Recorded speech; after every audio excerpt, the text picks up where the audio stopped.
Hello दोस्तों, नमस्कार दोस्तों। मैं आपको अपने यूट्यूब चैनल मिश्रा क्लास में स्वागत करता हूं। दोस्तों मेरा नाम अनीश मिश्रा। मैं आप लोग को क्लास 10th मैथ पढ़ा रहा था। अभी इससे जस्ट 5 मिनट पहले मैंने एक वीडियो आप लोग को 5 से 23 मिनट तक पढ़ाया मैंने। उसमें मैंने आपको एक क्वेश्चन आया था, उस क्वेश्चन के जवाब पे मैंने बहुत सारी चीज़ें क्लियर कर दिया है आप लोग को। आप लोग जाकर उस वीडियो को पहले जरूर देखिएगा, क्योंकि पेपर में अक्सर क्वेश्चन वहाँ से बन जाते हैं। अगर वो वीडियो अगर 22-23 मिनट आपने देख लिए तो आपका वो क्वेश्चन पेपर में अगर आ गया तो आप आंख मूंद के करके आओगे, हमारा वादा। अगर आप पूरा ईमानदारी से देखोगे तो चलिए हम स्टार्ट करते हैं इस वीडियो को। इस वीडियो का क्वेश्चन लिखा हुआ है, दिए गए चित्र में त्रिभुज ए बी सी के आधार BC के समांतर रेखाखंड PQ खींचा गया। तो क्या बोल रहा है? त्रिभुज ABC बोल रहा है। त्रिभुज क्या बोल रहा है?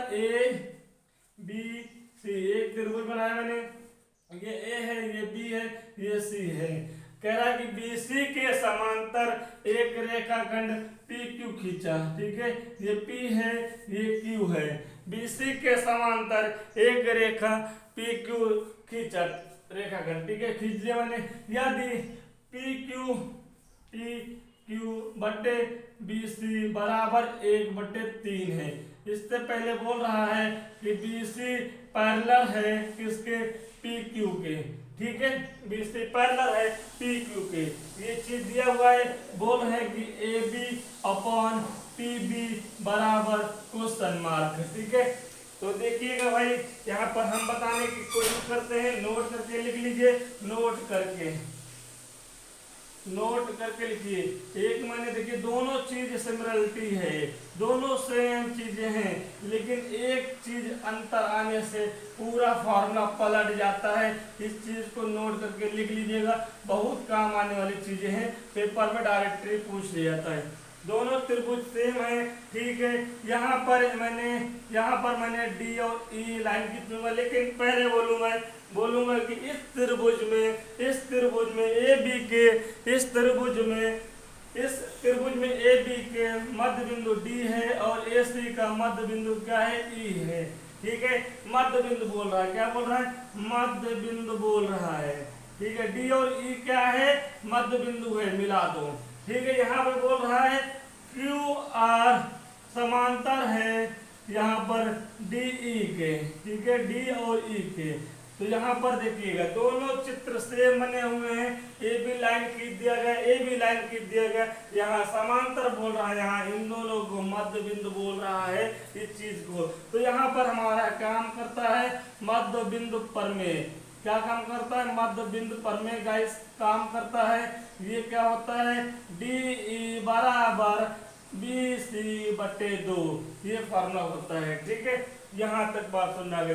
इस बिहाफ पर इस क्वेश्चन में जब भी ट्रायंगल के अंदर एक लाइन दूसरे लाइन एक रेखाखंड दूसरे रेखाखंड के पैरेलल बोल दिया जाएगा तो थेन थ्योरम काम करेगा।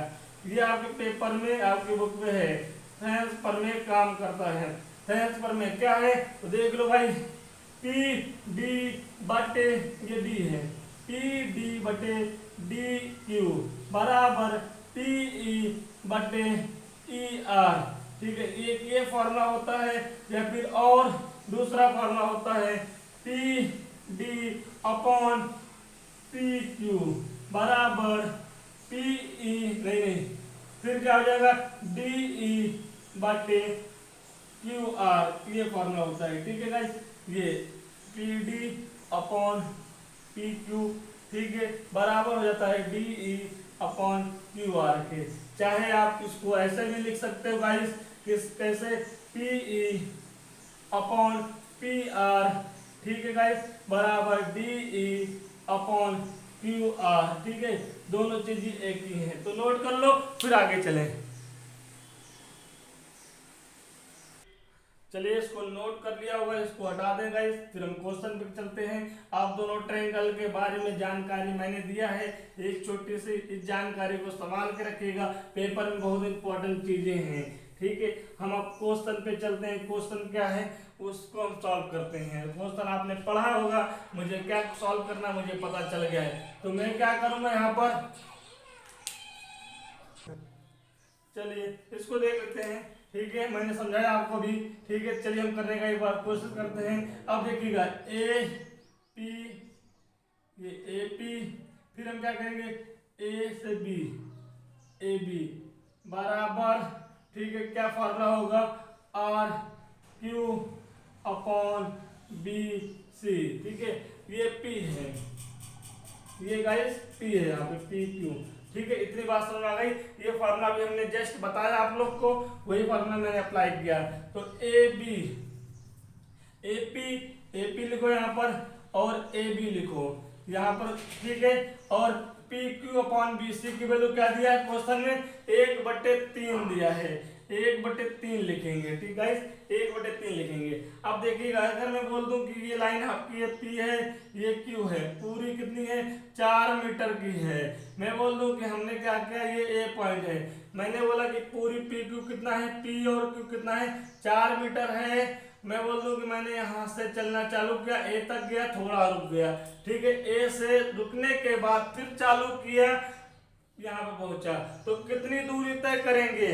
तो गाइस ये बोलो कि भैया 4 ही मीटर तो दूरी तय करोगे, 4 ही मीटर तो मतलब रुकने का मतलब ये थोड़ा होगा कि दूरी लंबी हो गई। ऐसा तो नहीं है कि हमने यहाँ से चालू किया, यहाँ तक पहुंचे और थोड़ा रुक गए, फिर वहां से फिर चालू किया, यहाँ तक पहुंचे, तो क्या दूरी लंबी हो जाएगी? नहीं, दूरी लंबी नहीं होगी, दूरी सेम रहेगी। तो इस हिसाब से पी ए प्लस का ए क्यू बराबर हो जाएगा पी क्यू के। ये बात सही है, क्योंकि ये भी 4 मीटर, ये भी 4 मीटर। इतनी बात सही है। इसी लॉजिक को हम इस वाले ट्रायंगल में अप्लाई करेंगे, देखिएगा ध्यान से। ठीक है, यहाँ पर तो हमने क्या किया, ए पी लिखा है ऐसे अपॉन ए बी को, ए से बी को हम लिख सकते हैं ए पी प्लस का पी बी बराबर 1/3 लिख सकते हैं गाइस, यहाँ तक लिख दिए। फिर क्रॉस मल्टीपल करेंगे तो हमें क्या मिलेगा गाइस, आगे देखिएगा 3 ए पी मिलेगा बराबर ए पी प्लस का पी बी मिलेगा। ठीक है, इतनी बात सही है आपको। फिर उसके बाद इसको इधर लेकर आएंगे, 3 ए पी माइनस का ए पी बराबर पी बी। इतनी बात समझ में आ गई आपको? इतनी बात समझ में आ गई। 3 में से 1 घटाकर 2 ए पी आ जाएगी बराबर पी बी। इतनी बात समझ में आ गई आपको? यहाँ पर इसके बगल में मल्टीप्लाई 1 कर दे, क्या कोई फर्क पड़ेगा? कोनो फर्क नहीं पड़ेगा। इस यहाँ पर हम एक काम करेंगे, अब पी बी को नीचे ले आएंगे, 2 को उधर भेज देंगे, तो ए पी बटे पी बी बराबर कितना आ जाएगा, 1/2 आ जाएगा।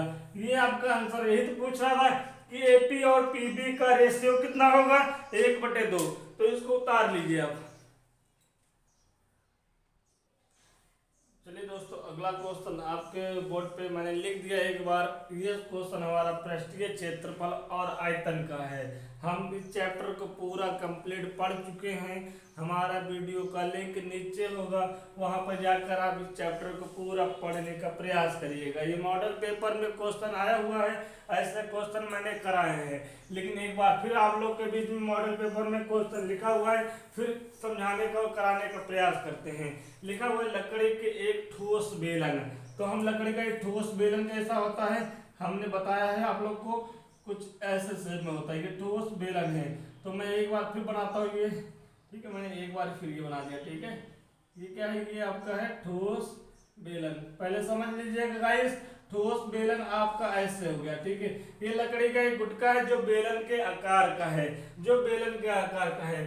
ठोस बेलन के प्रत्येक सिरे पर एक अर्धगोला खोद कर निकाला गया है। मतलब हमने लकड़ी का गुटका लिया, उससे मैंने क्या किया, उससे मैंने आरी से और अर्धगोला ऊपर का हिस्सा अर्धगोला बनाते हुए उसको निकाल लिया। मतलब कुछ ऐसे। इस लाइन को हटा दें, इस लाइन को हटा दीजिए, तो ये हमारा आगुर अच्छे समझ में आ जाएगा। देखो ऐसे मैंने निकाल लिया। ठीक है, अच्छा लाइन को हटाइएगा नहीं मैं ऐसे। ठीक है, ऐसे ये इतना हिस्सा निकाल लिया, फिर इसको मैंने इतना हिस्सा निकाल लिया। ठीक है, मैं यहाँ से एक अर्धगोला निकाला है, अर्धगोला काट कर निकाला है। ठीक है, और यहाँ से भी अर्धगोला काट कर निकाला है, अर्धगोला काट कर निकाला है। अर्धगोला कुछ ऐसे शेप का होता है। ठीक है, कुछ ऐसे शेप का होता है। तो ऊपर वाली लकड़ी से मैंने अर्धगोला काट कर निकाल लिया। ठीक है, कुछ देखिएगा यहाँ पे समझ रहे हो ना मेरी बात को? मेरी बात को आप लोग समझ रहे हो ना? ये अर्धगोला काट के मैंने निकाल लिया ऊपर से नीचे से, ठीक है। अर्धगोला खोद कर निकालते हुए एक वस्तु बनाई गई है। अगर आप मान लो इस बेलन के ऊपर से अर्धगोला निकाल लिया और बेलन के नीचे से अर्धगोला निकाल लिया, तो कुछ वो जो वस्तु बनेगी कुछ ऐसे बनेगी गाइस, कुछ ऐसे बन जाएगी। ये देखिए ऐसे बन जाएगी। इसी वस्तु का क्षेत्र, संपूर्ण क्षेत्रफल निकालना है इस वस्तु का, ठीक है। तो देखिएगा, एक फिर से पढ़ते हैं। एक अर्धगोला खोद कर निकालते हुए एक वस्तु बनाई गई। एक वस्तु हमारी बनाई जा रही है, वस्तु कुछ ऐसे बनेगी, ठीक। अगर ऊपर से निकाल लोगे, नीचे निकाल लोगे, कुछ ऐसे आकार बन जाएगी, ठीक है। ये बनी रही है, ठीक है। अब देखो दिया गया है जैसा कि आकृति दर्शाया गया, मतलब क्वेश्चन का चित्र बन के आएगा। मैंने बनाया तो वहां पर बन के आएगा, ठीक है। तो यदि बेलन की ऊंचाई, मतलब इसकी ऊंचाई कितनी है, 10 सेंटीमीटर है, तो देखो यहाँ पर बेलन की ऊंचाई, ठीक है। बेलन की ऊंचाई कितनी है गाइस? हम बेलन की ऊंचाई को h ले लें। h कितनी है? 10 सेंटीमीटर है। और आधार की त्रिज्या, आधार की त्रिज्या क्या है? आधार की त्रिज्या कितनी है? 3.5 सेंटीमीटर, ठीक है गाइस, 3 सेंटीमीटर। अभी त्रिज्या देखिएगा, ये सर्किल है ऊपर वाला, यहाँ तो मैंने ये केंद्र माना, सेंटर माना, तो ये आपकी त्रिज्या हो जाएगी, ठीक है। इस बेलन की जो त्रिज्या होगी वो अर्धगोले की भी त्रिज्या होगी। इतनी बात समझिएगा भाई, बात तो सही है। अर्धगोला भी इसमें इंक्लूड है, बेलन का जो बाहरी सिरा है वो भी इंक्लूड है। तो यहाँ पे लिख दूं मैं, बेलन की त्रिज्या बराबर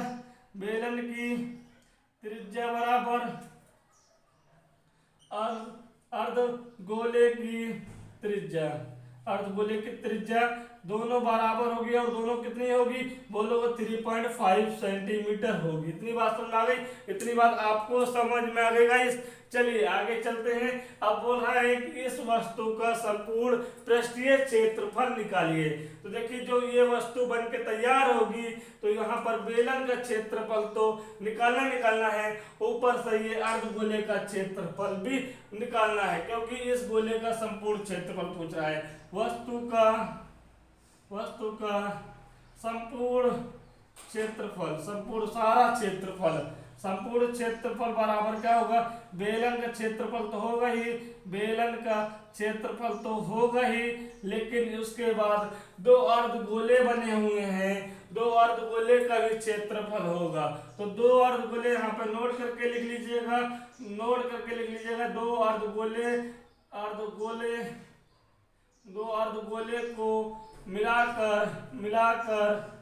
अर्धगोले को मिलाकर एक संपूर्ण गोला बनाया जाता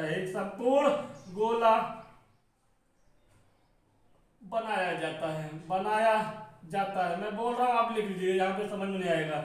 दो अर्धगोले को देखिएगा, एक अर्धगोला ये है गाइस, ठीक है, एक अर्धगोला ये है गाइस, ठीक है। दोनों अर्धगोलों को हमने मिलाया, जाके इसको ऊपर रखा, जाके इसको नीचे रखा, तो एक ये पूरा संपूर्ण गोला बन गया। तो ये दो अर्धगोले को मिलाकर एक हम संपूर्ण गोला बनाएंगे, और एक संपूर्ण गोले का पृष्ठीय क्षेत्रफल कितना होता है? 4πr² होता है गाइस। यहाँ पर 4πr² ही आएगा, चाहे आप करके देख लीजिएगा। अर्धगोले का होगा तो आधा 2πr², इसका भी 2πr², इन दोनों को जब जोड़ोगे तो 4πr² आएगा। तो डायरेक्ट लॉजिक के हिसाब से दो अर्धगोले को मिलाकर एक गोला बनाया जाता है, और एक गोले का क्षेत्रफल होता है 4πr²। तो मैं लिखूंगा गोले का क्षेत्रफल लिखूंगा, ठीक है।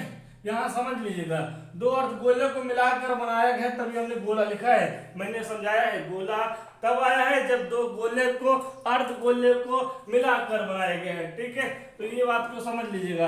बेलन का क्षेत्रफल होता है 2πrh + 4πr², ठीक है गाइस। तो अब इसको सॉल्व करते हैं। सॉल्व करने के लिए हम लोग एक काम करेंगे, यहाँ से 2 कॉमन ले लो, यहाँ से पाई कॉमन ले लो, यहाँ से h कॉमन ले लो, r कॉमन ले लो, ठीक है। 2πr कॉमन होगा तो h बचेगा, यहाँ से 2 बचेगा, यहाँ से r बचेगा, ठीक है। एक r चला गया, एक r हमारा बच जाएगा। इतनी बात समझ में आ गई? तो एक काम करते हैं, 2 लिखा मैंने, पाई की वैल्यू 22/7, r की वैल्यू 3.5, राइट, h की वैल्यू 10 + 2 × 3.5 5। इतनी बात समझ में आ गई। अब यहाँ देखिएगा, ये काटो इससे, ठीक है। 2 एकम 2, 2 पंचे 10, ठीक है। 5 एकम 5, 5 सते 35, 7 से 7 कर दो, बाहर कितना बचेगा 22, अंदर कितना है 10 प्लस 3.5 का डबल कितना होता है, 3.5 का डबल 7 होता है। कैसे? 3 का डबल 6, 0.5 का डबल 1, 6 और 1 7 हो जाएगा, तो यहाँ पे 7 आ जाएगा, ठीक है। तो यहाँ पे कितना आएगा 22 गुणे 17, 10 और 7 को और जोड़ो, कितना आएगा 17 आएगा। 22 और 17 को गुणा करना है। तो गाइस मैंने मेंस्ट्रुएशन में आपको पढ़ाया है, आप जाके वीडियो देखोगे। 22 को हम लिख सकते हैं 2 गुणे 11 लिख सकते हैं, और 17 दूनी 34 गुणे 11, 11 से मल्टीपल करना बहुत आसान होता है। लास्ट नंबर 4 ऐसे लिखो, फिर इन दोनों को जोड़ो, 4 और 3 7 लिखो, फिर पहला नंबर 3 ऐसे लिख दो, ये सेंटीमीटर स्क्वायर। इस वस्तु का संपूर्ण क्षेत्रफल कितना होगा? 374 सेंटीमीटर स्क्वायर होगा। तो गाइस देख लिया आपने, क्वेश्चन हमारा हो गया है। इस क्वेश्चन को समझ लीजिए, अच्छे से नोट कर लीजिए। अगर चैनल जरा भी आपको अच्छा लग रहा है कि हाँ ये अच्छे क्वेश्चन है और बढ़िया समझ में आ रहा है, तो चैनल को आप लाइक और सब्सक्राइब भी कर लीजिए, और कमेंट में साथ करिए कि हाँ मेरे को यहाँ पर ये चीज दिक्कत हो रही है, ये चैप्टर पढ़ना है। तो आप जैसे बताओगे मैं उस चैप्टर को स्टार्ट कर दूंगा। चलिए नोट करिए। चलिए दोस्तों, अगला भी मेंस्ट्रुएशन सवाल लिखा हुआ है आपके बोर्ड पे। इससे पहले भी मेंस्ट्रुएशन के सवाल किए थे, ठीक है। ये भी कुछ ऐसे ही सवाल है कि दिया हुआ है किसी वृत्ताकार मैदान का क्षेत्रफल 616 सेंटीमीटर स्क्वायर है, तो इसकी परिधि ज्ञात कीजिए। तो देखिएगा, अब यहाँ पर फिर आपको किसके बारे में जानकारी लेनी है? वृत्त के बारे में। मेरा एक टॉपिक था, वहां पर हमने वृत्त का त्रिज्यखंड का क्षेत्रफल, ठीक है, लघु त्रिज्यखंड, दीर्घ त्रिज्यखंड, मैंने सब कुछ कंप्लीट संपूर्ण पूरी व्याख्या पूरी जानकारी उस वीडियो में दिया है। तो सिर्फ नॉलेज थोड़ी सी यहाँ पे ले लीजिएगा। वृत्त आपका गोल होता है, ठीक है। वृत्त का मध्य बिंदु होता है, केंद्र होता है इसका। वृत्त का जो बीच वाला होता है उसको हम लोग केंद्र बोलते हैं, ठीक है। केंद्र से कहीं पर भी वृत्त के एंड पॉइंट पर लाइन खींचोगे, रेखाखंड खींचोगे, जैसे मान लिया मैंने ये रेखाखंड खींची और ये रेखाखंड खींच दिया, ये रेखाखंड खींच दिया, ये रेखाखंड खींच दिया है मैंने, यहाँ से ये रेखाखंड खींच दिया मैंने एंड पॉइंट पर, यहाँ पर भी मतलब केंद्र से जब भी वृत्त के कोई भी रेखाखंड खींचोगे और वृत्त के लास्ट पॉइंट पे जाकर मिलेगी, उसको हम लोग बोलते हैं त्रिज्या। क्या बोलते हैं? त्रिज्या, ठीक है। अब आती है एक वृत्त है, ये वृत्त का केंद्र O है, ठीक है। अब देखो यहाँ पे आती है व्यास। व्यास क्या होती है? व्यास क्या होती है? एक ऐसा रेखाखंड जो वृत्त के केंद्र से होकर जाए उसे व्यास कहते हैं। एक ऐसा रेखाखंड जो वृत्त के केंद्र से होकर जाए उसे हम व्यास कहते हैं। व्यास का होता है वृत्त के केंद्र से होकर जाने वाली कंप्लीट रेखाखंड जो ए और बी को मतलब वृत्त के एंड और एंड पॉइंट को मिलाती है, यहां से वहां तक मिलाए, ठीक है। ये हमारा हो जाएगा व्यास हो जाएगी। कहां से होकर जाएगी? केंद्र से होकर जाएगी। अगर केंद्र से होकर नहीं जाएगी तो क्या होता है समझ लीजिए। ये हमारा क्या है? वृत्त है, ये सेंटर है। एक ऐसी रेखाखंड जो वृत्त के दोनों पॉइंट को मिलाती है लेकिन केंद्र से होकर नहीं जाती है। एक रेखाखंड जो वृत्त के दोनों पॉइंट को मिलाती है, केंद्र से होकर नहीं जाती है, ये क्या है? जीवा है। जीवा मतलब कार्ड है, ठीक है। वो डायमीटर था, ये रेडियस है, ठीक है, त्रिज्या है, सॉरी ये रेडियस मतलब त्रिज्या है, ठीक है गाइस। तो इतनी बात समझ में आ गई। और देखिए यहाँ पर ए बी दोनों एंड पॉइंट है, ए बी है, लेकिन ये ए बी आपका व्यास है, ये ए बी आपका जीवा है। तो व्यास और जीवा में समझ में आ गया। व्यास क्या है? केंद्र से होकर जा रही है, जीवा क्या है? केंद्र से होकर नहीं जाएगी। तो एक पॉइंट हमने बताया होगा इस वीडियो में, ठीक है। वीडियो बनी होगी तो मैंने बताया होगा कि जो व्यास होती है, जो जीवा होती है, ठीक है, अधिकतम जीवा, वृत्त की सबसे बड़ी जीवा क्या होती है पूछ ले जाए तो वृत्त की सबसे बड़ी जीवा हमारी व्यास होती है। भाई यही सी बात है। जीवा ये बना दिया सबसे छोटी, और छोटी चाहिए तो यहाँ से बना दिया और छोटी, फिर जीवा ये बना दिया, फिर ये बना दिया। धीरे धीरे क्या करोगे, यहाँ पे छोटी होगी, ठीक है। धीरे धीरे क्या होगी? बड़ी होती जाएगी। फिर एक पॉइंट आएगा, वहां से फिर क्या होगी, छोटी होती जाएगी, मतलब ऊपर से छोटी से बढ़ेगी, फिर बीच में आकर फिर डाउन पड़ जाएगी, फिर बढ़ के छोटी छोटी हो जाएगी, फिर सबसे छोटी आएगी। जहां से शुरुआत के वही भी मिल गया, लेकिन मुझे बीच में यहाँ कहीं अधिकतम जीवा मिलती है। कहाँ पे मिलती है, देखिएगा ये केंद्र है, अगर केंद्र से होकर जा रही है तो व्यास, ठीक है, केंद्र से ऊपर से हल्का होकर जाएगी, क्या होगी, जीवा होगी। तो ये मान लिया जाता है कि लगभग जी, तो इतना सा फर्क आता है केंद्र के ऊपर से जाने में, केंद्र से ऊपर जाने में। तो ये मान लिया गया है कि जीवा की अधिकतम सबसे बड़ी बड़ी जीवा क्या होती है, वृत्त का व्यास ही होता है। नोट कर लीजिएगा, हमने ये अगली वीडियो में बताया है। तो इतनी बात आ गई यहाँ से, ठीक है। उसके बाद हमने बताया था कि जब एक वृत्त हो और ये वृत्त एक राउंड लगाए तो वो 2 पाई आर के बराबर होता है, ठीक है। वृत्त का एक चक्कर लगाने पर कितनी दूरी तय करता है, 2 पाई आर। यही 2 पाई आर क्या है, वृत्त की परिधि है, ठीक है। वृत्त की परिधि बराबर 2 पाई आर, ठीक है। इतनी बात समझ आ गई। और अगर पूछ रहे कि व्यास और त्रिज्या में क्या रिलेशनशिप है, व्यास और त्रिज्या में क्या रिलेशनशिप है दोस्तों, तो देख लीजिएगा, ये रिलेशनशिप निकालते हैं। ये वृत्त है, वृत्त का केंद्र है, केंद्र से ये दूरी O है, O से A, ठीक है, A यहाँ, O यहाँ मान लो, और ये B है। तो हमारे पास क्या है, OB बराबर OA, ठीक है। ये दोनों आपस में बराबर होंगे, और OB और OA क्या है, त्रिज्या है। तो ये R हो जाएगा, ये R हो जाएगा। AB क्या होगी, AB हमारी हो जाएगी व्यास, बिल्कुल हो जाएगी व्यास। तो AB को हम लोग ऐसे लिख सकते हैं, AB बराबर OA प्लस का OB, व्यास AB क्या है, व्यास, व्यास को हम लोग D लिखेंगे, OR प्लस R। तो यहाँ से क्या आ जाएगा, D बराबर 2R आ जाएगा गाइस, ठीक है। व्यास बराबर क्या होता है, 2 गुणे त्रिज्या होता है। व्यास डबल होती है त्रिज्या की, त्रिज्या आधी होती है व्यास की, ये नोट कर लीजिएगा, ठीक है, ये नोट कर लीजिएगा। अब यहाँ से क्षेत्रफल, ठीक है, क्षेत्रफल होता है पाई आर स्क्वायर, ठीक है। तो इतनी बातें आप नोट कर लीजिए, फिर आगे बढ़ें, ठीक है। इतनी बातें मैंने आपको बता दिया है, इतनी बातें नोट करिएगा। हो सकता है भविष्य वाले पेपर में कुछ ना कुछ यहाँ से मिल जाए आपको, आप पढ़े रहोगे, आप नोट करे रहोगे, तो आपको यहाँ से क्वेश्चन मिल जाएगा, आप कर ले जाओगे। चलिए अब क्वेश्चन पे आते हैं। क्वेश्चन दिया क्या है, एक किसी वृत्ताकार मैदान का क्षेत्रफल दिया है।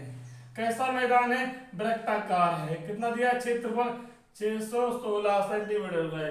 और वृत्ताकार मैदान का क्षेत्रफल का फॉर्मूला क्या होता है, क्या होता है भाई, पाई आर स्क्वायर होता है, राइट। तो क्षेत्रफल पाई आर स्क्वायर बराबर किसके हो जाएगा, 616 के हो जाएगा, ठीक है, 616 के हो जाएगा।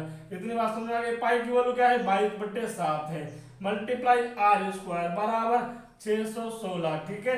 इतनी बात समझ में आ गई, ठीक है। 22, 11 से काटो 11 दूनी 22, ठीक है, 11 से काटो 11, 11 25 55, ठीक है, 6 आ जाएगा, 11 छंग, ठीक है, 4 छठ, ठीक है। इतना बात समझ आ गई। 2 से काटो, 2 1 कम 2, 2 से काटो ये 28 आएगा, ठीक है। इतनी बात समझ आ गई। और ये जाके उधर मल्टीपल होगा तो आर स्क्वायर बराबर क्या हो जाएगा, 28 गुणे 7 हो जाएगा, ठीक है। तो आर स्क्वायर बराबर 28 को ऐसे लिख सकते हो गाइस, हाँ लिख सकते हैं, ठीक है।